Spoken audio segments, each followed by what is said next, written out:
اعوذ باللہ من الشیطان الرجیم بسم اللہ الرحمن الرحیم قال اللہ تعالی عز وجل انکم وما تعبدون من دون اللہ حسب جہنم انتم لہا واردون۔ یہ آیات ہیں جو نبی علیہ السلام مکہ کی گلیوں کے اندر اور مشرکین کے مجمعوں کے اندر للکار کر پڑھتے تھے کہ دیکھو انکم وما تعبدون من دون اللہ، کہ یقیناً تم سب لوگ اور جن کی تم اللہ کے علاوہ بندگی کرتے ہو، اللہ کے علاوہ جن کی باتیں مانتے ہو، جنہوں نے تمہیں اس راستے کے اوپر چلایا ہے، یہ سارے کے سارے جہنم کا ایندھن بنیں گے اور تم اس کے اندر جا کر رہو گے۔ تو بتاؤ یہ ڈھیلی بات ہے؟ چڑھ کے دائی دعوت دیتے ہیں کہ دیکھو تمہارے شرک کی کوئی حقیقت نہیں ہے، یہ جو تمہیں آبا پرستی اور اکابر پرستی اور یہ جو تمہارے لیڈر ہیں، انہوں نے تمہیں جہنم کے کنارے کھڑا کر دیا ہے۔ اب تمہارے اور جہنم کے درمیان صرف موت کا فاصلہ ہے، بس جیسے مرو گے جہنم کے اندر گویا دھکیل دیے جاؤ گے۔ پھر ایک دوسری حدیث کے اندر بھی نبی علیہ السلام نے فرمایا ممات یشرک باللہ شیئا دخل النار، کہ جس کی موت آتی ہے اس حالت میں کہ وہ اللہ کے ساتھ یشرک باللہ شیء، ذرہ برابر معمولی سا بھی اگر وہ شرک کرتا ہے اللہ کے ساتھ تو وہ گویا مرنے کے ساتھ ہی آگ کے اندر اتر جاتا ہے۔ باقی یہ اللہ کے علاوہ دوسروں کی پکاریں لگانا، یا ابراہیم اگسنی کہنا، یا لات بابا یا منات بابا کی پکاریں، اور آج کے دور میں یا علی مدد، یا رسول اللہ مدد، یا غوث مدد، یہ تو بالکل للکار کے شرک کرنا ہے۔ اور پھر ان کی نظر و نیاز کرنا، ہر مہینے 11ویں شریف کا ختم، ہر سال جو ہے میلاد کے کیک کاٹنا، نبی علیہ السلام کی مالی بندگی کرنا، 10 محرم کو حسین رضی اللہ تعالیٰ کے نام کی سبیلیں لگانا اور حلیم بانٹنا، ان کی نظر و نیاز ہے، یہ ان کی بندگی ہے۔ پھر شربت اور پھر گھوڑے کی پوجا، پھر مزار پرستی، چادریں چڑھانا، وہاں سجدے کرنا، یہ ساری کی ساری جو ہے نا یہ ایسی چیزیں ہیں کہ ان سب کے ساتھ ان کو جہنم کی آگ کے اندر اترنا پڑے گا۔ یعنی جو کسی دربار کے اوپر چادریں چڑھاتا تھا تو وہ وہاں دربار بھی وہ پوری طرح اسی طرح کا نقشہ وہاں جائے گا، تاکہ اس کی آگ کے اندر، اس کے سینے کے اندر جو آگ ہوگی اس میں اور ذہنی اذیت کے اندر اور اضافہ ہو جائے کہ یہ ہے وہ بابا جہاں میں حلوے چڑھانے آتا تھا، دیے جلانے آتا تھا، چادریں چڑھانے آتا تھا، اس مزار کو بھی جہنم کی آگ کے اندر پھینکا جائے گا۔ اسی طرح جو مورتیاں پوجی جا رہی ہیں، ان مورتیوں کو بھی جہنم کی آگ کے اندر پھینکا جائے گا۔ اور جن پیروں اور مولویوں اور سیاسی لیڈروں کی وجہ سے آج یہ عوام ہے یہ اللہ کی دین کی طرف نہیں آ رہی ہے، یہ اپنے لیڈروں کو جب جہنم کی آگ کے اندر دیکھیں گے تو ان کی تپش کے اندر، ان کے غصے کے اندر اور اضافہ ہوگا، اور اللہ کو کہیں گے یا اللہ ان کو ہمارے بس میں کر دیتا کہ ہم ان کو پاؤں کے نیچے روندیں گے، اور کبھی ان کو براہ راست کہیں گے کہ بے ایمانو ظالمو تم نہ ہوتے تو ہم مومن ہوتے۔ آج ان کے پیچھے دوڑتے ہیں، جلسے کرتے ہیں، ان کو کندھوں پر کئی دفعہ اٹھا لیتے ہیں، اپنے بچوں کو، اپنے مال کو قربان کرتے ہیں ان کے ساتھ۔ تو یہ ان کی بہت بڑی بدبختی ہے۔ اسی طرح کا میں نے یعنی اتنا ڈرایا گیا اور جہنم سے، اور جنت کی بھی خوشخبریاں سنائی گئیں کہ دیکھو یہ ایک بات ہے، صرف ایک بات ہے، ایک بات مان لو تمہیں اتنی بڑی جنت ملے گی کہ تم اس کا تصور نہیں کر سکتے ہو۔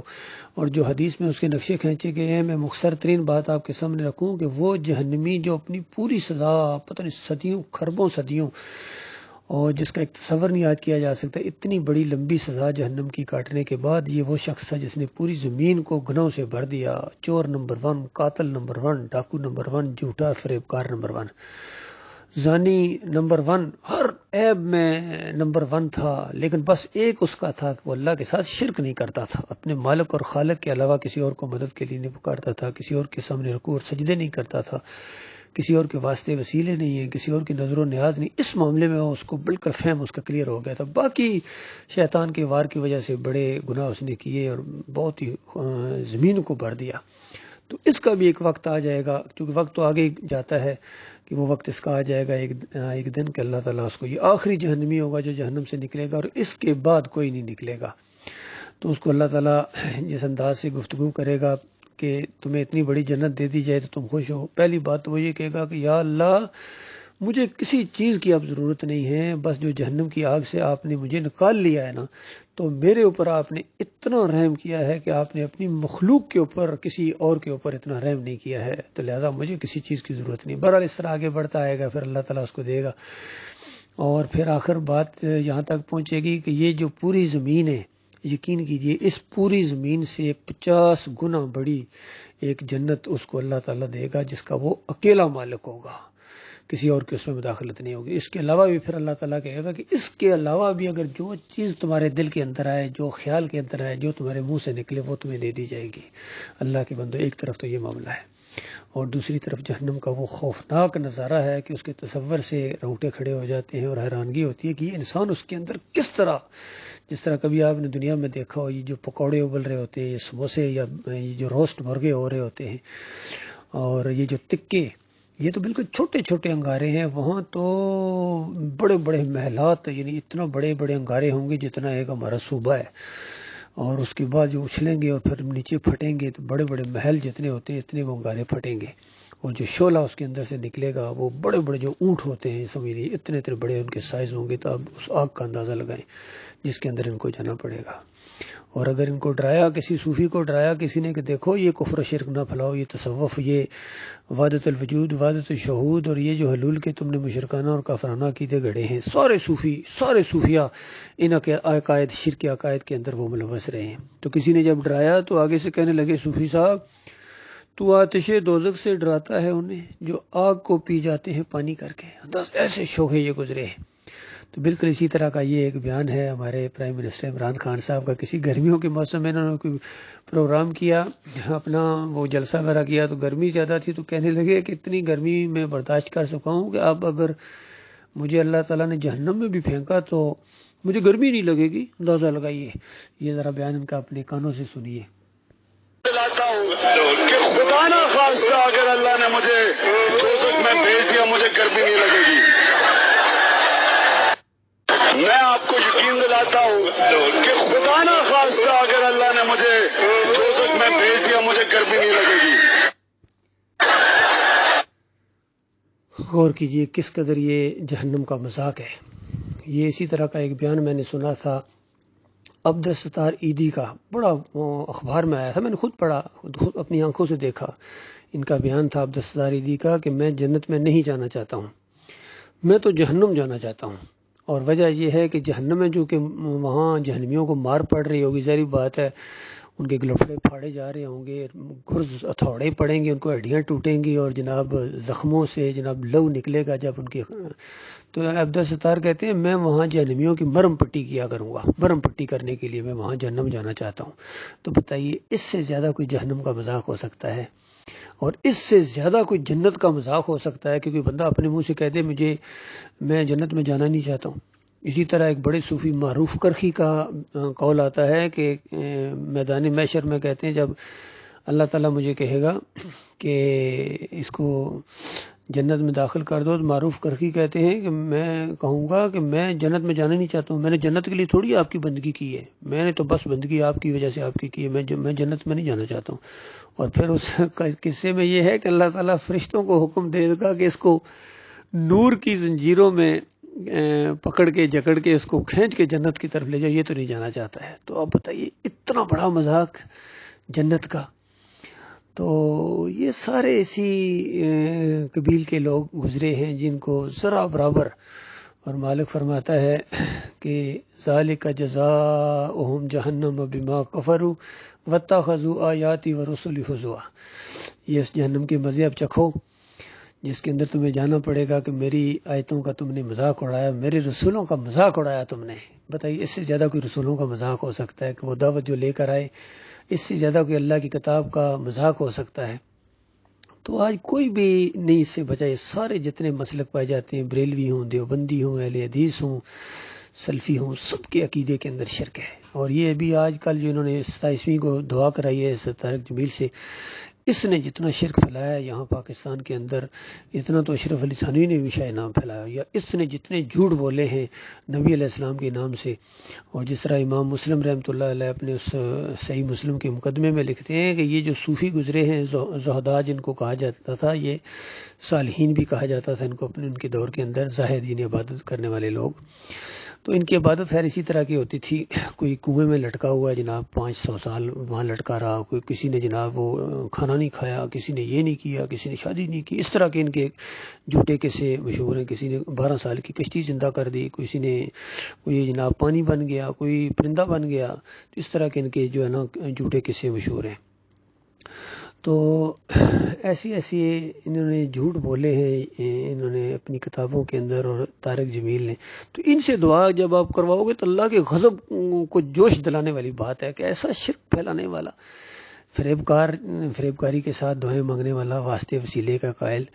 اور ان کا سارا جو ہے نا سسٹم اسی شرک کے اوپر قائم ہے۔ تو یہ معاملہ ہے، ان کو بالکل ذرا اپنی آخرت کی پرواہ نہیں ہے، یقین کی سارے لگے ہوئے ہیں اور آپس میں گالی گلوچ یہ سب کچھ کر رہے ہیں، یہ سمجھتے ہیں ہم جہاد کر رہے ہیں، اندازہ یہ جہاد کر رہے ہیں سارے جہاد کے چکر میں، اور تم اللہ کو مانتے ہی نہیں ہو، بے ایمانو، تمہارے عقیدے خراب ہیں، یہ تمہاری خالص اسلام آباد کی جنگ ہے اور اقتدار کی جنگ ہے، اور یہ چور ڈاکو لٹیرے اور مزاروں کے سامنے سجدے کرنے والے اور ان کی نظر و نیاز کرنے والے، محرم کے شربت پینے والے پلانے والے اور امام زامن باندھنے والے، اور یا علی مدد کا پٹا میں نے خود اپنی آنکھوں سے دیکھا ایک ویڈیو کے اندر، عمران خان صاحب یا علی مدد کا پٹا بندوا رہے ہیں۔ تو یہ ان کو ایمان عقیدے سے کوئی پرواہ ہی نہیں ہے، ان کو پتہ ہی نہیں ہے۔ حالانکہ تقریر میں کہتے ہیں کہ پاکستان کا مطلب کیا، لا الہ الا اللہ، کہ پاکستان کیوں بنا تھا، لا الہ الا اللہ کی وجہ سے بنا تھا، اور لا الہ الا اللہ کا مطلب خود تمہیں نہیں پتہ ہے کہ کیا لا الہ الا اللہ کا تقاضا ہے۔ لا الہ الا اللہ پڑھنے والا مزار کے سامنے سجدہ کرے گا،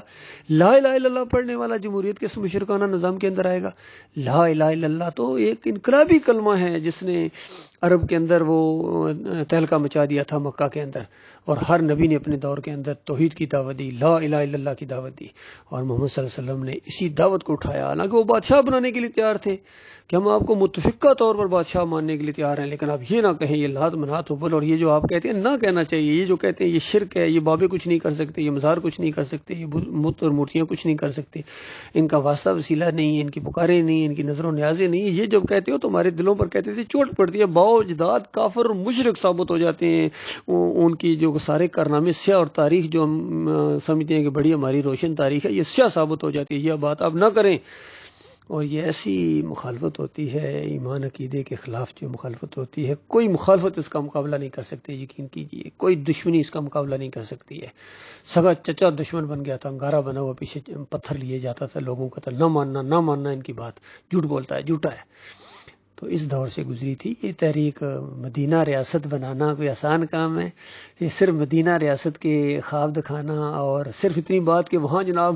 وہ انصاف تھا اور یہ تھا، اور اونچے اور نیچے کو وہ، بھائی پہلے توحید ہے، ایمان خالص ہے، شرک کی دشمنی ہے، اور شرک پھیلانے والے طاغوتوں کی نشاندہی ہے، یہ جنگ ہے، یہ حق اور باطل کی جنگ ہوتی ہے۔ باقی دو باطل لڑ رہے ہوں جناب تو آپس میں یہ کہیں کہ یہ ہماری حق اور باطل کی جنگ ہے، قطعاً یہ حق اور باطل کی جنگ نہیں ہے، خالص ان کے مفادات ہیں۔ ہاں یہ اور بات ہے کہ اللہ ان کو احساس دے اور کوئی بات ان کے کانوں کے اندر جائے اور کلک کر جائے اور ان کی دنیا بدل جائے اور اس کو یہ حق اور باطل کی جنگ کے اندر تبدیل کر دیں۔ یہ بہرحال عمران خان کے لیے ایک موقع موجود ضرور ہے، کیونکہ یہ اب آہستہ آہستہ ادھر اشارہ کرتے ہیں، اور جس طرح میں بھی کوشش لگاؤں کہ کاش ان کے دماغ کے اندر یہ بات آ جائے، اور دوسرے لوگ بھی کئی ان کو سمجھاتے ہیں، اور اگر یہ بات ان کی سمجھ میں آ جائے تو دنیاوی لحاظ سے تو ویسے بھی مشہور ہیں اور جرأت والے آدمی ہیں، دلیر آدمی ہیں، بڑے انڈورنس ان کے اندر اور جدوجہد کرنے کا جذبہ ان کے اندر، لیکن سمت وہ جو ڈائریکشن ہے نا وہ تھوڑی سی ٹیڑھی ہے، وہ ابھی ٹیڑھی ہے۔ اگر وہ سیدھی ایک دفعہ ہو جائے تو ایک عظیم انقلاب برپا ہو سکتا ہے اس زمین کے اوپر، یقین کیجیے۔ پھر صحیح معنوں میں خلافت کا نظام بھی آ سکتا ہے، یا صالح ملوکیت بھی آ سکتی ہے، اور سب کچھ ہو سکتا ہے، اور اسی کلمے کی بنیاد کے اوپر یہ ملک جو لیا گیا تھا اس کو حقیقی معنوں میں پاکستان بنایا جا سکتا ہے۔ اور پاکستان اس دن بنے گا جس دن آخری مزار کرایا جائے گا، جس دن شروع کیے جائیں گے مزار گرانے وہ نہیں، جس دن آخری مزار گرایا جائے گا اور کوئی بت نہیں ہوگا، کوئی مورتی نہیں ہوگی، کوئی واسطے وسیلے والا نہیں ہوگا، کوئی مشرکانہ نظام نہیں ہوگا، یہ جمہوریت کا خالص اللہ کی توحید ہوگی ہر طرف، اور نبی علیہ السلام کا طریقہ ہوگا، اور بالکل اللہ کی رضا کے لیے سب کچھ ہوگا، تو پھر وہ ہوگا صحیح معنوں میں نیا پاکستان۔ مسٹر عمران خان صاحب اور جنرل باجوہ صاحب اور چیف جسٹس صاحب، یہ چند دنوں کی یہ چودراہٹ ہے، یقین کیجیے اگر ایمان کی طرف آپ نہ آئے تو اس کے بعد مرنے کے ساتھ وہ آگ لگے گی جو بجائے نہ بجھے گی۔